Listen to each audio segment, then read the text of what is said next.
పెద్దపల్లి జిల్లా సుల్తానాబాద్ మండలంలోని నారాయణపూర్ కోదురుపాక సమ్మక్క సారలమ్మ గుట్ట వద్దకు డిఎంఎఫ్టీ నిధులు 90 లక్షలు మంజూరు కాగా ఎమ్మెల్యే చింతకుంట విజయరామనారావు శంకుస్థాపన చేశారు. ఈ సందర్భంగా మాట్లాడుతూ ఎన్నికల్లో ఇచ్చిన హామీ మేరకు నిధులు మంజూరు చేసి శంకుస్థాపన చేపట్టానని, సమ్మక్క సారలమ్మ గుడి వరకు రోడ్డు నిర్మాణ పనులు పూర్తి చేయాలని కాంట్రాక్టర్ను ఆదేశించారు. మాకు తప్పకుండా ఇది మీరు మాట ఇవ్వాలా, రాబోయే జాతర వరకు మీరు దీన్ని రోడ్డు చేయించాలని చెప్పి అందరు కోరడం జరిగింది. మరి దానిలో భాగంగా ఇవాళ దాదాపు ₹1 కోటి నిధులు వెచ్చించి ఇవాళ పనులను మనం ప్రారంభించుకోవడం జరిగింది.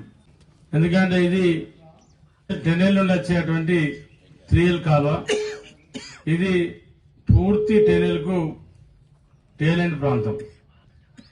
అయితే లాస్ట్ టైం ఇటు నీళ్లు ఎక్కువ వస్తున్నాయి అని చెప్పి మధ్య లెవెల్లో దీనికి బండ పెట్టారు. కొంచెం పూర్తిగా తీసి పెట్టుకుంటే ఈజీగా నీళ్ళు వస్తూ ఉంటాయి.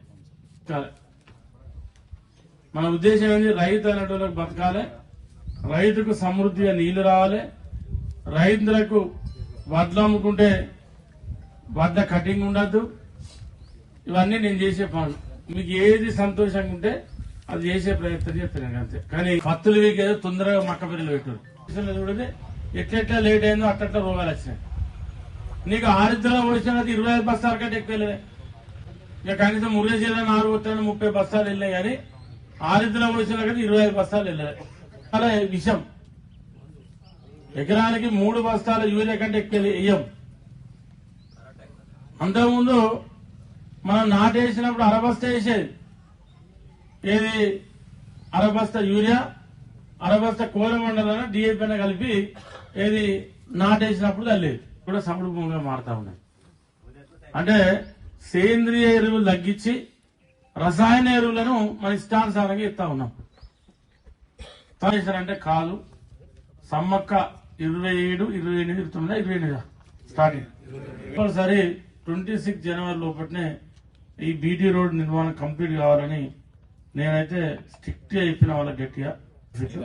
33 ఫీట్ల తువ్వ కాబట్టి దాని పక్క పొంటలు వాళ్ళు వీళ్ళు ఉన్నా ఇక్కడ సర్పంచ్ గారు కానీ, సతీష్ గారు కానీ, మాజీ ఎంపీడీ రమేష్ కానీ, కుండన్న కానీ, మాధవరావు గారు కానీ వాళ్ళందరినీ సహకరించమని చెప్పి మనం కనీసం ఆ 33 ఫీట్ల బౌండరీ పెట్టుకొని బీటీ వేసి 2 దిక్కుల మనం రోడ్డు వైండనింగ్ చేసుకుంటే మనకు రేపు వెహికల్ ఎన్ని వెహికల్ అటు వచ్చినా, ఎన్ని వెహికల్ ఇటు వచ్చినా పాస్ అవడానికి ఈజీ ఉంటుంది.